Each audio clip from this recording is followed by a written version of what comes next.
Walkthrough grinders, RPG raiders, Souls veterans. Tired of sinking hours into flops? Welcome to Banger or Buster. I'm Vesper Warden, certifying day one releases for RPGs and Soulslikes. Worth your time, skill, and cash? I'll predict it. Banger or Buster. Q1 2026 kicks off January 9th with Pathologic 3, Ice Pick Lodge's Cult Plague Survival Horror sequel. Normally, I'm skeptical of horror media being released outside of the usual window, being February or September through November, but this one gets a pass. Why? The data says that it is primed. The publisher, HypeTrain Digital, same as Pathologic 2. This is their first Q1 horror drop, and Ice Pick Lodge has never released a horror game in quarter one either. Both breaking pattern means real confidence. Quarterly earnings are private, but lifetime earnings are 56 million for HypeTrain and 14 million for Ice Pick. But it's the track record that matters. Pathologic 1, released in 2015, tiny launch. 44 average concurrent players in month 1, only 8 by month 6. However, it had a rock solid 87% positive rating that never moved in 10 years. No day one patches, almost zero bugs. Pathologic 2, released in 2019, bigger lift, 1,422 peak, 154 in month 1, dropped by about 50% by month 6, so you're looking at about 70, but it settled in to a healthy concurrent user base, sits around 50 today. Reviews climbed from mixed at 69% to very positive 92%. The clean launch, the rapid early fixes, and the DLC helped bring that up to the 92% that we see today. HypeTrain's other recent horror releases include Intravenous 2, released in 2024, which had 1,348 peak, 96% overwhelmingly positive. Gatekeeper was released in 2025, which had 2,946 peak, 85% very positive. Outbreak Island, released again in 2025, had 508 peak, 81% very positive.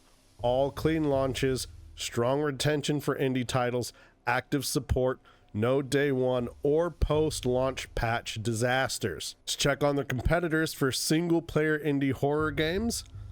Signalis sits at roughly 800 during its peak. Visage and Mortuary sit around 1K.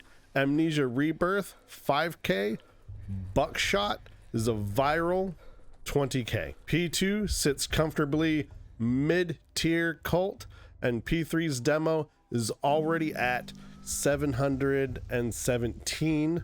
Next Fest peak plus Quarantine Prologue 2K earlier. The buzz is there, people. The core gameplay loop is a 12-day plague timer, forcing tight survival, trade, decrees, and quarantine choices. They added a new time rewind feature, so you have more branches plus multiple endings. It's going to give this game a ton of replay. Mental Madness, Patient Lies, Immortality Secrets, Optimal Day Routes, No Death Runs, Achievement Trees. I'm telling you, gaming channels, this title's got the juice. But we got to talk about something else. I hate it. You hate it. Politics and DEI in video games. I have found zero mention on their websites or press. We've got no culture war bait so far. However, there have been some personnel changes. Founder Nikolai Dabowski left in March 2025, pre-launch. Evidently, some allegations have surfaced of abuse of family and in the workplace. They're still just allegations. Nothing has been brought forward, and there have been no convictions.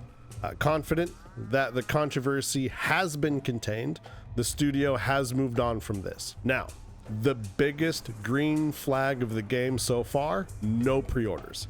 Icepick explicitly has a 0 pre-order policy. They say, and I quote, "Do not pre-order games." I couldn't agree more. I could not agree more.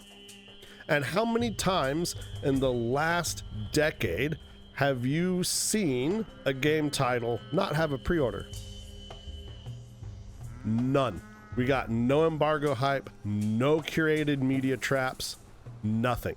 And to cap this all off, before we slide into the end there, my pledge to you and to every dev listening: you can send me review copies anytime. Free games? Yes, definitely, 100%. But if you demand a favorable review in return, or if there are any strings attached, you could never afford my price. That price is my life. You cannot buy my integrity. That being said, we have one red flag. The expected price, $34.99. We have a small studio indie game demanding a AA price for their single A game. That smells to me. That's got a feeling in my nose. Okay, but the game deserves that price. Normally, I would say $19.99, single A game, AA game with a proven track record and a good following. I respect the hustle. $34.99, it's a bit high, but it very well may be deserved for that. Now, here's what I expect from, and here's the reason why we're gonna let this red flag pass. Here's what I expect from Pathologic 3. I'm expecting a peak concurrent user of about 1,600 on the low end. Month one average, we're gonna say low end 200, high end 350, right? I think at the end of the 6-month period here, once the hype dies down, we're gonna see a sustained 80. And for all you walkthrough and guide channels out there, between you guys, I think we're gonna hit in the first month maybe 3 million views, 6 million views on the top end. Don't know how that's going to be split up. You guys fight over those views. Here I'm just doing the review. That's up to you guys. You asked for what it, I see in this game right now is low risk, proven polish, and a dedicated cult following. This is your first game out the gate in Q1 2026. My verdict for this game: certified banger. Come back in June and let me know if I was right. Tell me, did I nail it or did I fail? And if I nailed it, head on over to my main channel, Tainurn Plays, where we do walkthroughs and guides for Souls games and RPGs just like this one. I'll see you guys there.